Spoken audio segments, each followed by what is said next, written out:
Que ótimo ter a sua companhia em mais uma análise profunda. Para quem acompanha o nosso mergulho diário nas fontes mais intrigantes que existem, sabe muito bem que a gente adora pegar aqueles textos difíceis, cheios de camadas, e virar tudo do avesso. Com certeza. E olha, o material de hoje é daqueles que exigem fôlego. Exige muito fôlego. A primeira vez que a gente leu esse material para preparar a pauta de hoje, o meu primeiro pensamento foi: o clima aqui está muito pesado. Tem faíscas voando do começo ao fim, não é? Sem dúvida alguma. É um prazer enorme estar aqui de novo para destrinchar esse material com você. E quando a gente olha para essa fonte específica, a sensação é quase de estar lendo a transcrição de um barril de pólvora prestes a explodir. É uma tensão palpável. Exatamente isso. Bom, o material que serve de base para a nossa investigação de hoje é um trecho bastante denso e, para dizer ao mínimo, explosivo. Ele foi retirado de um texto clássico, super debatido ao longo da história, o Evangelho de João. Um texto riquíssimo. Sim, e mais especificamente nós vamos focar hoje no capítulo 8, cobrindo ali dos versículos 44 ao 59. E a nossa missão nesse mergulho é basicamente dissecar linha por linha uma das discussões mais acaloradas que estão registradas nessa fonte literária. É o embate e tanto. Sim. E para organizar as ideias, para que quem nos escuta não se perca no meio de tantos argumentos intensos, a gente vai dividir essa conversa em dois grandes momentos, acompanhando a progressão da narrativa. Primeiro, vamos focar no que a gente está chamando de o conflito inicial. E depois... a gente entra na revelação final. Isso. Depois vamos mergulhar de cabeça nessa revelação final, que é o que encerra a cena de um jeito meio assustador até. E para dar aquele panorama inicial, é crucial a gente estabelecer o cenário para quem está com a gente agora. Porque quem lê esses versículos soltos pode acabar imaginando erroneamente que se trata de uma figura serena, né? Um mestre transmitindo ensinamentos pacíficos para um grupo de ouvintes, balançando a cabeça num campo florido. A clássica imagem de cartão postal. Exato, mas a realidade dessa narrativa passa muito longe disso. O que a gente tem em mãos aqui é um embate verbal feroz. Ele é quase agressivo, é uma discussão que escala numa velocidade impressionante, ela sai de acusações morais sobre caráter, passa por xingamentos pesados... pesadíssimos. E termina com uma ameaça física letal. É um choque absoluto de perspectivas e de identidades. Ok, vamos desvendar isso. Vamos entrar de vez no primeiro momento do texto, esse conflito inicial que vai ali do versículo 44 ao 53. Logo na abertura, no 44, Jesus não usa meias palavras. Ele lança uma acusação frontal contra os interlocutores judeus que estavam questionando ele. Uma acusação direta. Muito direta. Ele diz, olhando nos olhos, que eles têm como pai o diabo e que querem satisfazer os desejos desse pai. Eu imagino que numa cultura que valorizava tanto a linhagem, isso não é bem o tipo de coisa que se diga para fazer amigos, certo? Passa muito, mas muito longe de fazer amigos. O que é fascinante aqui é entender o peso dessa acusação no primeiro século. A gente precisa lembrar que naquela cultura sua identidade era totalmente definida por quem era o seu pai e de qual patriarca você descendia. A autoridade de alguém, o valor da palavra de alguém, vinha da sua árvore genealógica. Era o currículo da pessoa, basicamente. Exatamente. Então, quando o texto mostra Jesus atribuindo a paternidade espiritual deles ao diabo, ele está cortando o mal pela raiz. Sabe? Do ponto de vista retórico, é uma demolição. Para colocar em termos práticos de hoje, é como se ele estivesse deslegitimando toda a fundação deles. Eles estão basicamente puxando a carteirada de nós somos filhos de Abraão, que seria o equivalente corporativo a dizer nós fomos os fundadores desta empresa. Uma excelente analogia. Né? E a resposta que eles recebem no texto é tipo, não, na verdade vocês trabalham para a concorrência e nem perceberam. É a analogia perfeita. A narrativa estabelece a premissa de que a incapacidade deles de compreenderem a mensagem que está sendo dita ali não é um mero desentendimento intelectual. Não é que eles são lentos para entender. É uma herança de natureza.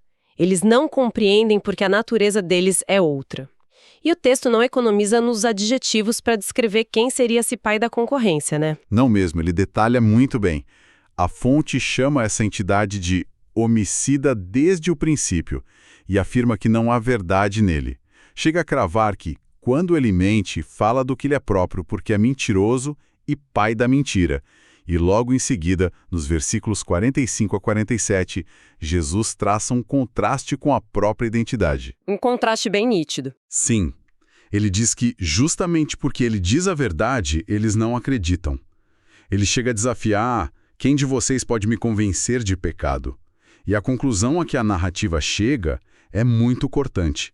Jesus afirma que eles não escutam as palavras porque não são de Deus. Ponto. É aí que vemos o quão absoluta e binária é a divisão feita por esse discurso. A retórica aqui não dá espaço para meio termo. Não existe zona cinzenta nesse argumento.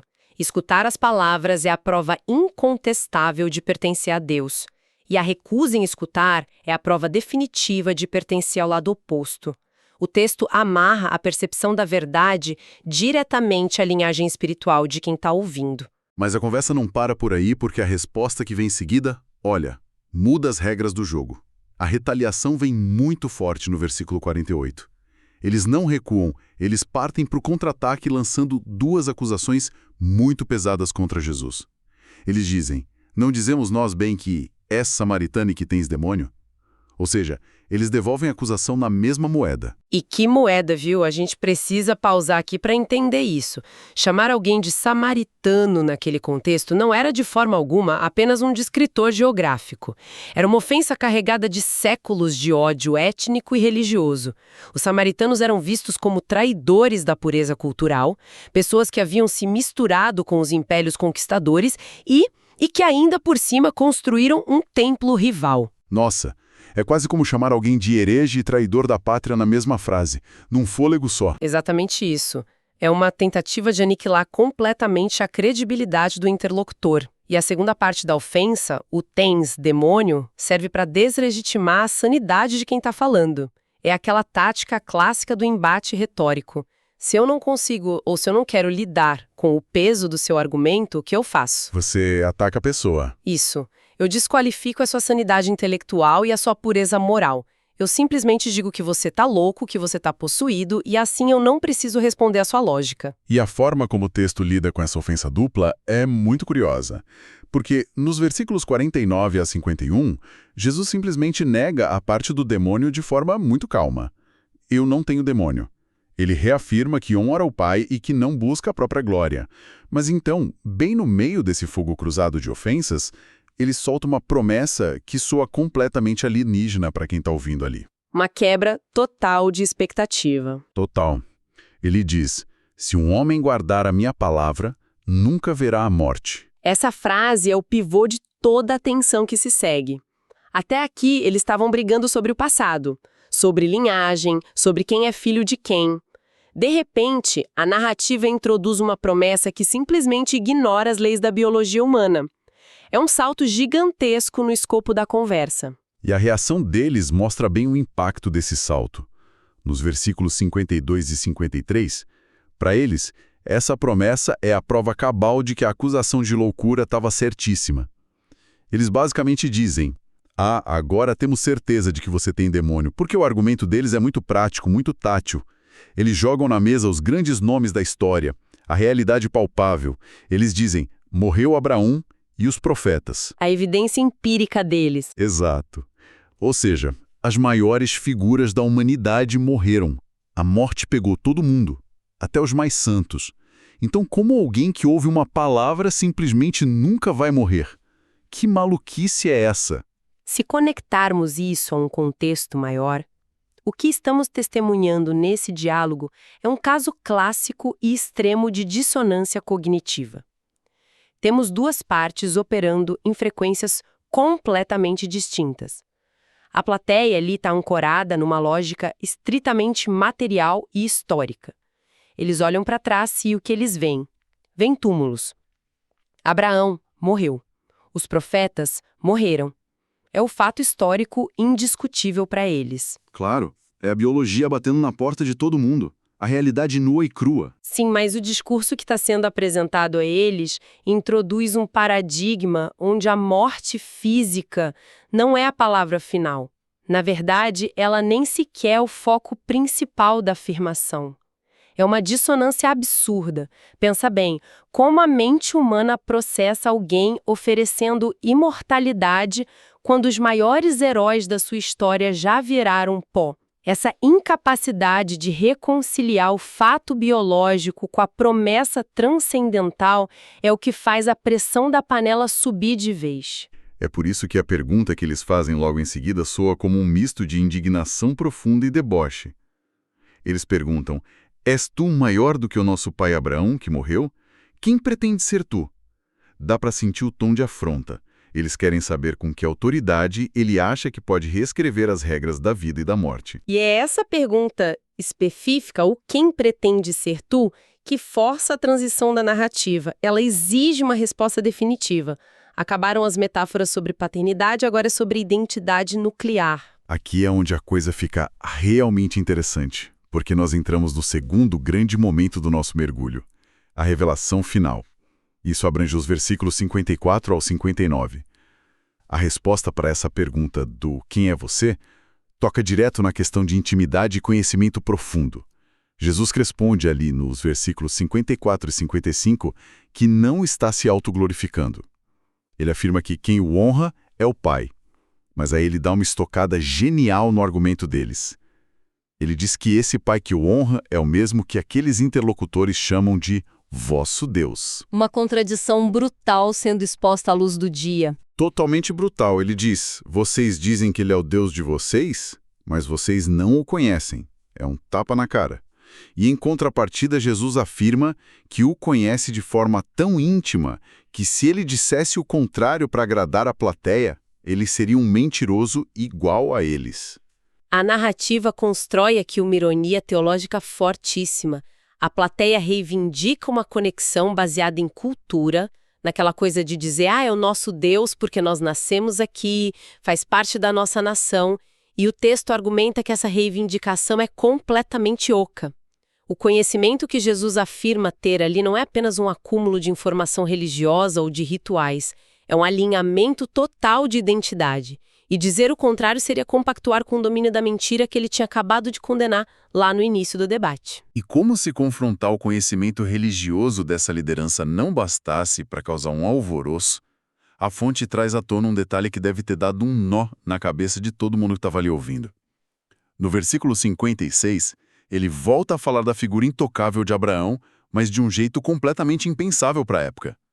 Jesus diz: vosso pai Abraão regozijou-se de ver o meu dia, e viu-o e alegrou-se. E a reação da plateia no versículo 57 é puramente matemática. É a lógica cronológica operando na defensiva máxima. Eles fazem a conta de cabeça na hora, né? É quase cômico se não fosse tão tenso. Eles olham para ele e dizem: tu ainda não tens 50 anos e viste Abraão. Para quem escuta isso hoje, parece até uma cena de filme. Eles estão presos ali na linha do tempo literal. Eles devem ter pensado: peraí, como assim? Abraão viveu quase 2000 anos antes dessa conversa. Esse momento ilustra perfeitamente o limite da compreensão literal. Os oponentes estão confinados no relógio, no calendário, na biologia. Eles veem um homem fisicamente ali na frente deles no primeiro século, que não tem nem 5 décadas de vida, alegando ter sido motivo de alegria para uma figura milenar. A incapacidade deles de ler a afirmação fora das restrições do tempo linear é o que prepara o terreno para a frase mais pesada de todo o texto. E que frase, viu? Chegamos ao clímax verbal absoluto desse debate. O versículo 58 registra o ápice da cena. Diante daquela incredulidade matemática sobre a idade dele, Jesus não tenta desenhar uma linha do tempo ou explicar a eternidade didaticamente. Ele simplesmente profere palavras de um peso colossal. Ele diz: na verdade eu vos digo, antes que Abraão existisse, eu sou. A quebra de expectativa na narrativa aqui é gigantesca. Isso levanta uma questão importante, especialmente quando a gente olha para a estrutura gramatical do que foi dito. Qualquer observador casual pensaria que a resposta lógica a uma provocação do tipo "você não tem 50 anos" seria dizer: olha, antes de Abraão, eu já existia, ou eu já era. O uso do verbo no passado faria sentido para provar que ele tem uma longevidade maior. Seria a resposta gramaticalmente correta para o debate, né? Mas não é isso que ele faz. De jeito nenhum. O texto faz uma escolha deliberada e profundamente chocante. O uso do tempo presente contínuo, esse eu sou, que remete à tradução grega ego eimi, transcende completamente uma simples questão de idade cronológica. No contexto hebraico, para aqueles ouvintes específicos, isso remete diretamente à narrativa do livro de Êxodo, lá atrás, quando Deus se revela a Moisés na sarça ardente, dizendo: "Eu sou o que sou". Nossa! Então, ele não está apenas dizendo que é mais velho que o patriarca fundador deles. Ele está pegando e se apropriando da identidade mais sagrada e inefável possível. Precisamente. É uma afirmação de existir fora do container do tempo e da história humana. Não é eu era. O eu era implicaria que ele está sujeito à passagem do tempo, da mesma forma que Abraão estava, só que ele começou antes. O eu sou indica uma presença constante e ininterrupta. Ele aniquila o argumento cronológico dos 50 anos da plateia ao se posicionar totalmente fora da linha do tempo. E para os ouvintes do primeiro século, o peso blasfemo dessa afirmação era incomensurável. E o texto deixa isso claríssimo através da ação imediata que se segue. Porque a força dessa afirmação simplesmente quebra o debate ao meio. No versículo 59, o diálogo deixa de existir. Acabam as palavras. Depois de ouvir aquele eu sou, o limite cognitivo e religioso da plateia é rompido. Eles param de falar e pegam pedras para atirar nele. O debate cede lugar, num piscar de olhos, à violência física. O que demonstra que as ideias trocadas ali não podiam mais ser contidas na esfera da dialética. O vocabulário humano falhou em processar aquilo. A intenção de apedrejamento, que vale lembrar era a pena capital para blasfêmia na lei deles, mostra que não tinham mais o que ser discutido. E a fonte conclui a cena informando que Jesus ocultou-se e saiu do templo indo pelo meio deles, encerrando esse momento com uma saída super tensa enquanto o caos tomava conta do lugar. Transição da fala articulada para as pedras é, sem dúvida, o movimento narrativo mais revelador de toda a análise de hoje. Então, o que tudo isso significa? Para amarrar nossa jornada de hoje, nós começamos explorando o conflito inicial, um embate brutal sobre quem fala a verdade, sobre paternidade espiritual e o confronto entre pertencer a Deus ou ter a linhagem moral do diabo. Nós vimos as acusações de heresia quando tentaram desqualificá-lo chamando de samaritano e dizendo que tinha demônio, e o choque da promessa de que suas palavras livrariam as pessoas da morte. Tudo isso serviu de escalada para a revelação final, onde a matemática de quem veio antes de Abraão culminou nessa afirmação atemporal: o eu sou. E esse foi o gatilho que encerrou o diálogo com uma tentativa de linchamento, de apedrejamento. E eu gostaria de deixar uma observação sobre a arquitetura dessa narrativa antes da gente encerrar. O texto é construído de forma magistral do ponto de vista literário e psicológico. Ele nos guia passo a passo por uma fratura teológica que vai se alargando a cada linha. Ele mostra, com exatidão clínica, o exato ponto de ruptura da mente humana. Mostra o momento em que a cognição e a capacidade de argumentar dão lugar puramente à reação instintiva de eliminação. Quando a linguagem e a lógica material não conseguem mais categorizar ou conter uma ideia transcendental que desafia as raízes de uma sociedade, a resposta instintiva costuma ser a violência mecânica, a violência de simplesmente pegar uma pedra para calar o outro. E essa sua observação nos leva diretamente ao nosso pensamento provocativo final, para ficar ressoando na cabeça de quem escuta a gente. O texto nos entregou hoje uma história de extrema tensão religiosa e histórica. Mas, se a gente expandir isso filosoficamente, somos deixados com uma questão não resolvida sobre o nosso próprio comportamento hoje. Fica a reflexão para quem acompanha o programa. Quando o ser humano é confrontado com uma ideia, ou mesmo uma presença, que estilhaça completamente as bases da realidade como ele entende, será que o nosso instinto natural sempre será procurar pedras para eliminar a dissonância cognitiva, em vez de tentar compreender o que nos parece incompreensível? É um questionamento profundo e que resume perfeitamente o abismo que vimos se abrir nesse diálogo milenar. Com essa reflexão no ar, a gente encerra a análise de hoje. É sempre fascinante destrinchar essas dinâmicas complexas e desenterrar o que está por trás das palavras.